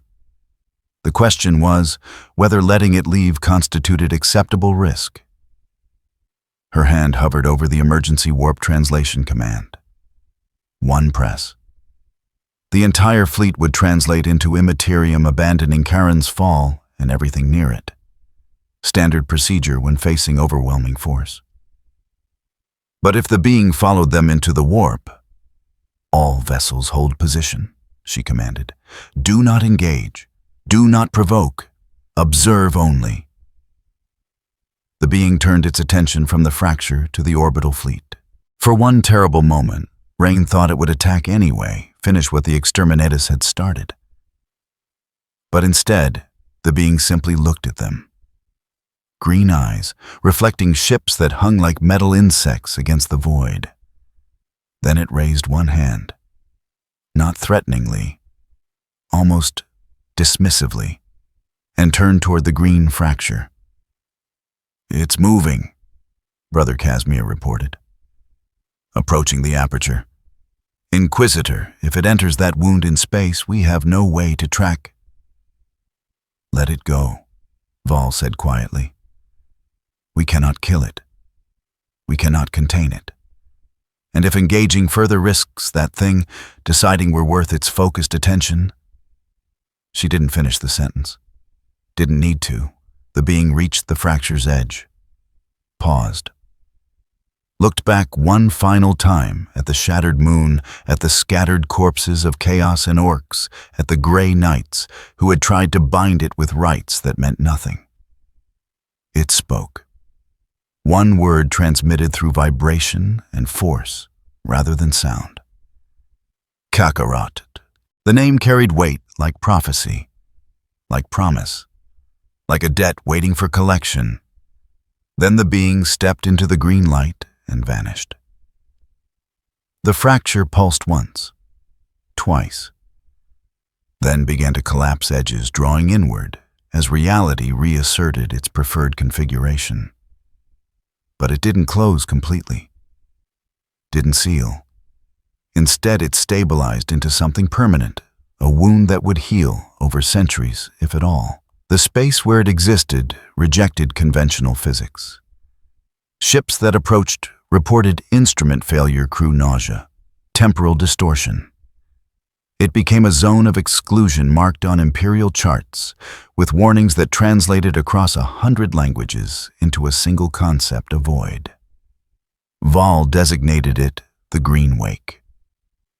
A scar left by something that had visited their reality, found it wanting, and departed for destinations unknown. Below, on what remained of Charon's fall, Rain surveyed the devastation. Half the moon had been reduced to rubble. The crater where the being had first landed now gaped open, exposing molten core material. Debris field extended for thousands of kilometers, chunks of moon tumbling through space in slow-motion ballet of destruction. Captain, Brother Casimir said quietly. What do we report? Rain looked up at the green wake, at the wound that would remain visible from orbit for millennia. At the evidence that couldn't be buried or burned or forgotten. We report the truth, he said. An entity of unknown origin, demonstrated capability exceeding exterminatus-grade ordnance. It created a spatial anomaly inconsistent with warp mechanics. And it departed of its own volition after achieving unknown objectives. The Inquisition will demand answers. Then they can study the wake. Rain's voice carried finality. I won't speculate beyond observed fact. We witnessed something that shouldn't exist accomplish something that shouldn't be possible. That's all any of us can say with certainty. His gray knights stood in silence, silver armor, scored and pitted weapons useless against threats they'd trained lifetimes to fight. Around them, the dead moon settled into its new configuration, a monument to the day. Humanity encountered something it couldn't categorize, couldn't defeat, and couldn't forget. High above Vol transmitted final orders. All vessels withdraw to minimum safe distance. Establish quarantine perimeter around the green wake. Nothing enters. Nothing approaches. This entire system is now classified under inquisitorial seal. Anyone who speaks of what occurred here will be executed for heresy. Her tactical officer hesitated. Inquisitor, what do we tell command? They'll want to know why we lost 4 destroyers and a moon. Vol looked at the green scar bleeding light into void at the evidence of power that made mockery of Imperial might. Tell them we encountered a warp anomaly. Cyclonic torpedoes proved insufficient. The moon was destroyed in the engagement. She paused. The rest is classified, permanently. And the entity departed. Destination unknown. Threat assessment. Vol's fingers tightened on her rosette.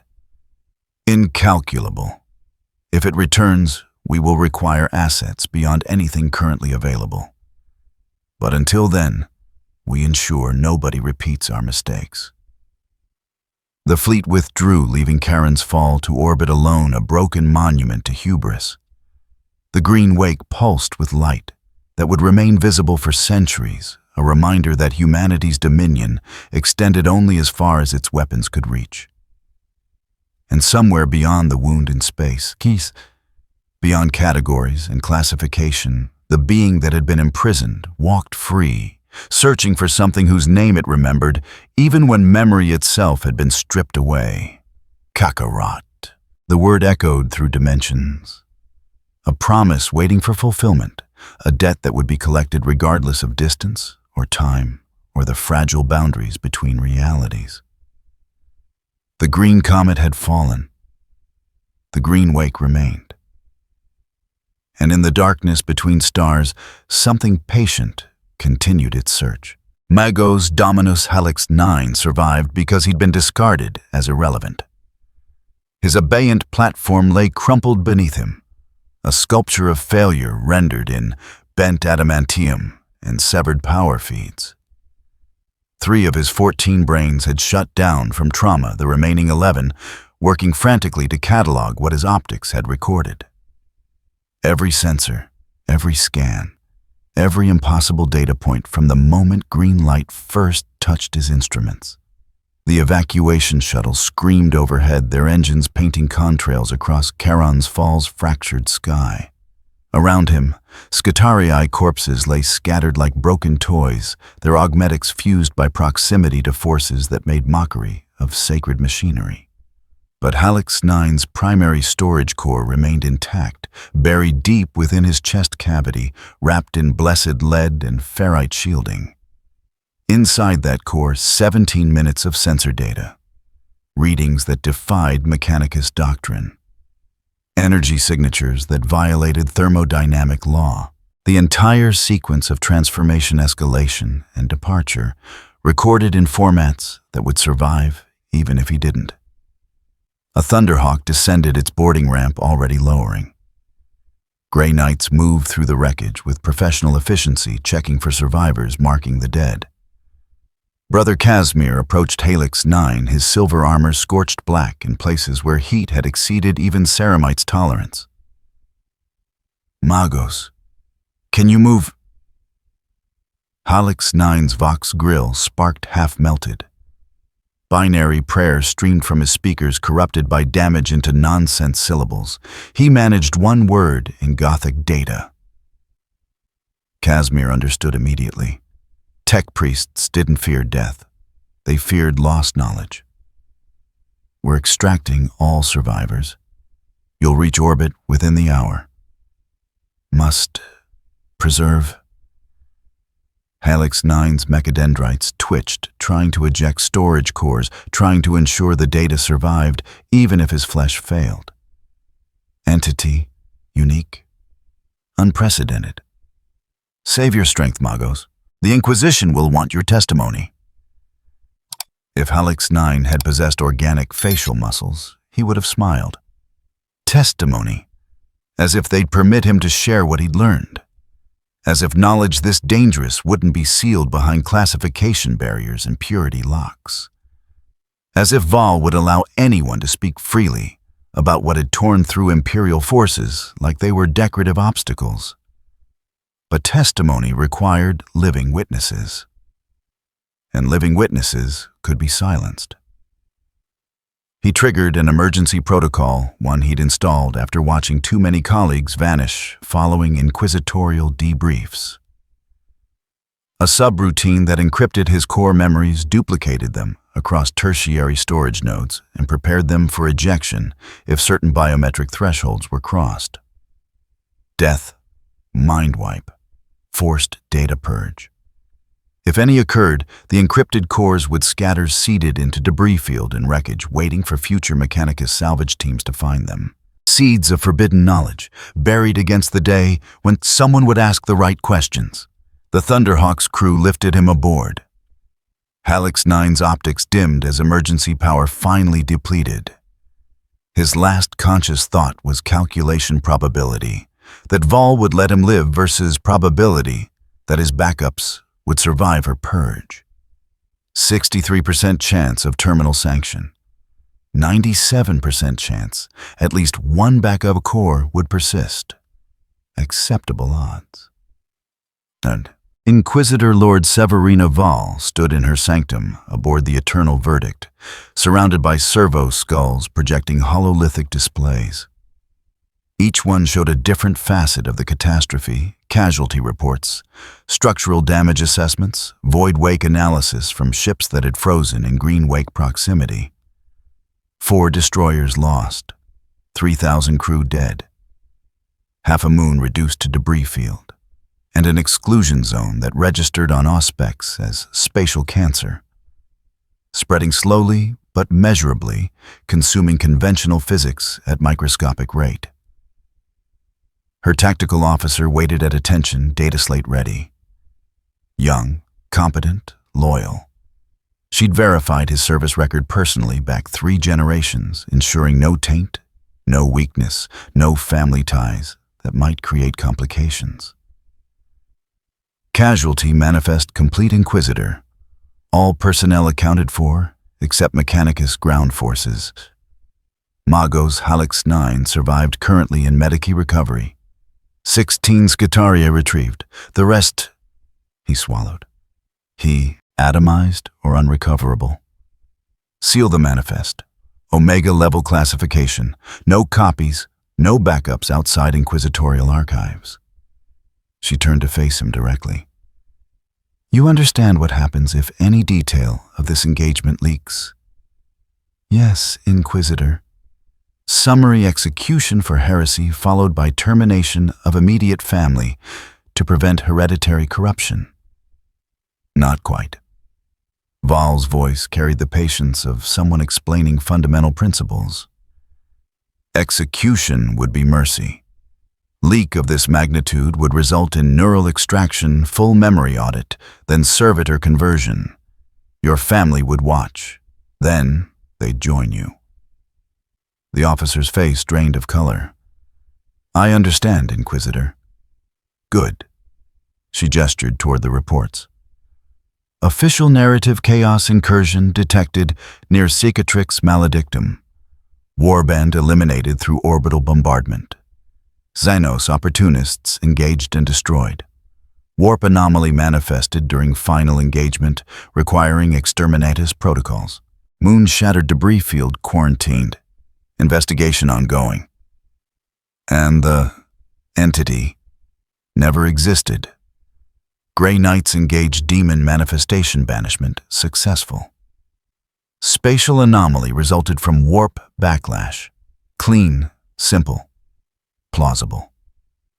She paused. Reality is what we record it to be, Lieutenant. The truth died when Karen's fall shattered. What remains is what we choose to preserve. The Mechanicus will have questions. Halleck's 9's data will be audited, redacted, and stored in archives he cannot access. His memory engrams will be adjusted to reflect official narrative. If he resists, Val's fingers drummed once against her rosette. Servitor conversion serves the Emperor as surely as tech priest scholarship. The lieutenant said nothing. Discretion, Val reflected, was the beginning of wisdom. Dismissed. Initiate communication blackout for all vessels in system.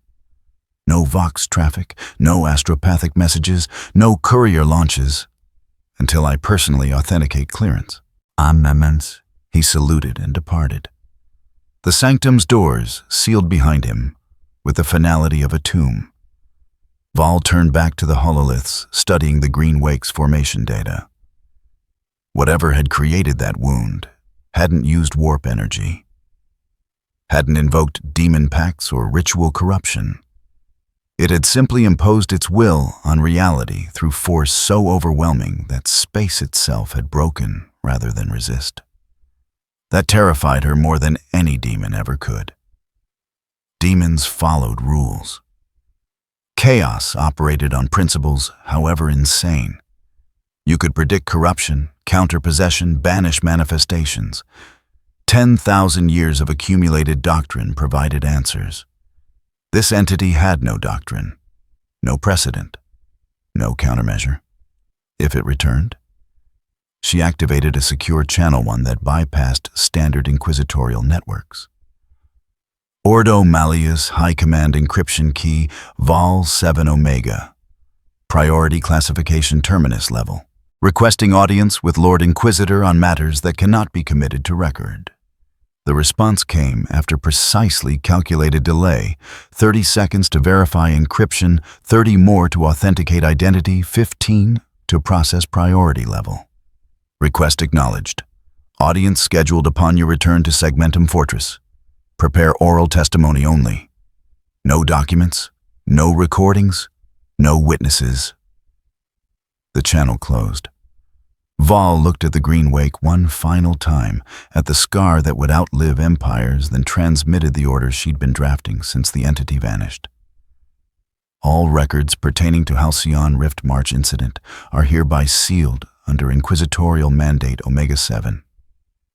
Breach of seal constitutes high heresy punishable by immediate termination. Distribution, 0 copies. Archive Black Vault Tertius. Access Lord Inquisitor clearance only. Authorization Vol. The servo skulls acknowledged and began purging their data stores, overriding memory with sanctified nullification patterns. Within minutes, no electronic record of the true events would exist outside the Black Vault.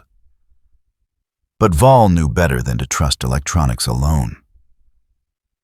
Deploy termination squads. Any personnel below inquisitorial rank who witnessed the entity directly are to be processed for memory extraction and servitor conversion. Priority Mechanicus survivors, secondary guard scouts, tertiary naval crew who monitored sensor feeds. The orders transmitted automatically. Cleanup crews would handle implementation. By cycle's end, everyone who'd seen the truth would either be dead mind-wiped or converted to lobotomized servitors. Everyone except the Grey Knights. Them she couldn't touch. Their chapter answered directly to the Emperor's will, operated outside normal inquisitorial jurisdiction. Rain and his brothers had witnessed everything, recorded it in their perfect memory, and would carry that knowledge until death or madness claimed them. But Grey Knights kept secrets the way oceans held water. They'd seen worse, fought worse, and they understood perhaps better than anyone that some truths were too dangerous to speak. She'd trust their silence, for now. Brother Captain Acastian, Rain knelt in the blade of the Emperor's reclusium, his nemesis force weapon laid before him like an offering. Around him, his surviving brothers maintained vigil, their silver armor bearing scars that would never fully polish away. They'd lost none. Miracle or fortune, depending on interpretation. But the psychic toll had been severe. Brother Casimir still coughed blood periodically, his third eye's vision clouded by damage that required weeks of meditation to heal. Brother Gavriel's hands trembled when he tried to hold his halberd muscle memory disrupted by proximity to power that had made ceramite feel like paper. Rain himself bore no physical injury, but he'd felt the transformation. Felt the moment when restraint shattered and something vast and patient had finally permitted itself to express its nature. That sensation would haunt him until death. "We file standard report," he said quietly. "Entity classification unknown. Demonic markers negative. Xenos identification negative. Conclusion: spatial anomaly of unprecedented nature potentially related to cicatrix maledictum instability." "Brother Captain," Casimir said carefully, "we know what we saw, what we felt. Is it not heresy to falsify records?" "We falsify nothing. Every word I spoke is factual." Rain's voice carried absolute conviction. "Unknown entity, non-demonic, non-xenos, spatial anomaly, all true. What we omit is interpretation. We don't speculate about origin, purpose, or capacity. We document observable fact and allow command to draw conclusions. And if they draw wrong conclusions, then we've protected them from knowledge that serves no tactical purpose." Rain stood taking up his weapon. "We witnessed something that broke free from imprisonment we don't understand. It demonstrated power exceeding exterminatus ordinance. It departed of its own volition. Those facts change nothing about how we prosecute our eternal war against chaos." His brothers absorbed this logic. Grey Knights were warriors, not philosophers. They killed demons, not debated metaphysics. The entity had been neither demon nor corruptor. Therefore it fell outside their mandate. "We seal this memory in chapter archives," Rain continued. "Vault terminus, maximum security. Access restricted to chapter command and successor captains. Designated incident, Halcyon. Classification extreme threat, unknown origin. Should it return? If it returns, we'll need every advantage our records provide.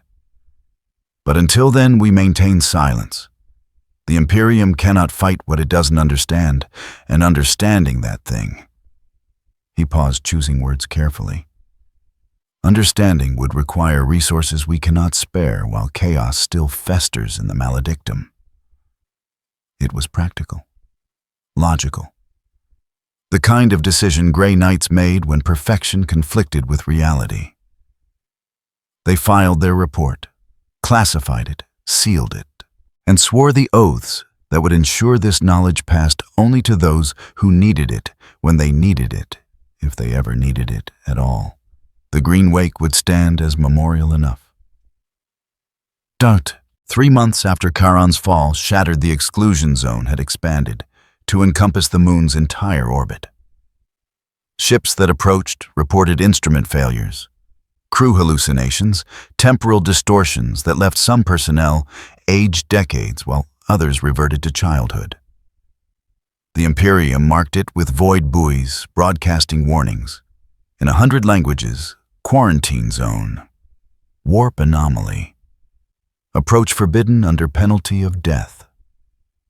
But warnings meant different things to different audiences.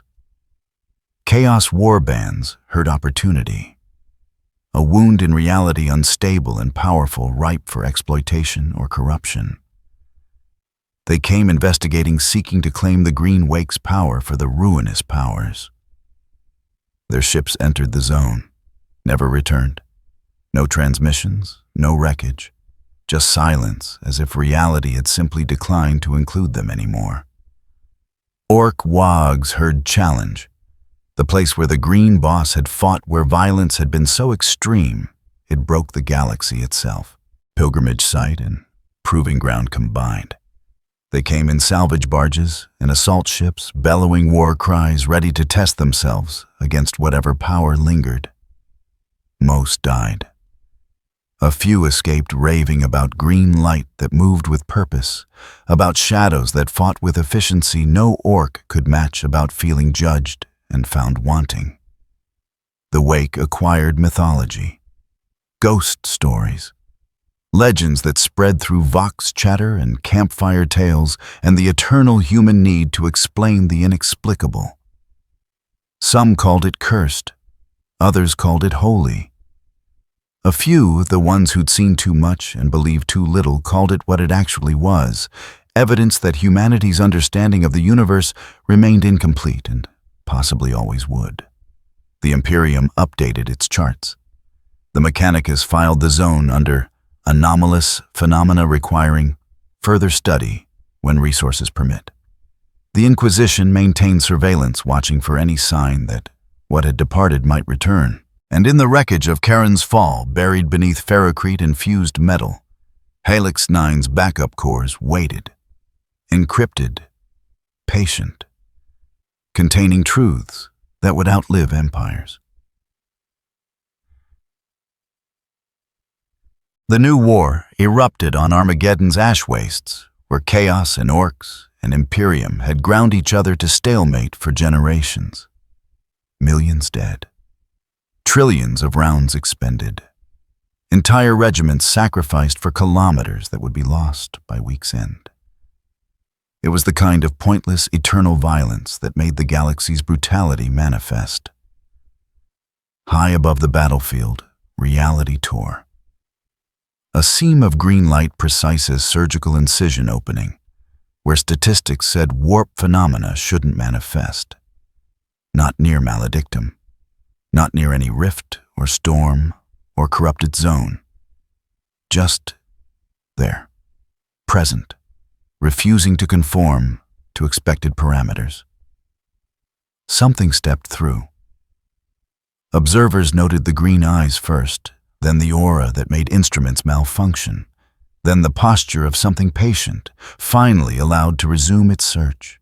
The being looked down at Armageddon's endless war at the meat grinder, consuming millions for territory that meant nothing. Examined it with the same mild curiosity it had shown everything else that had tried to stop it.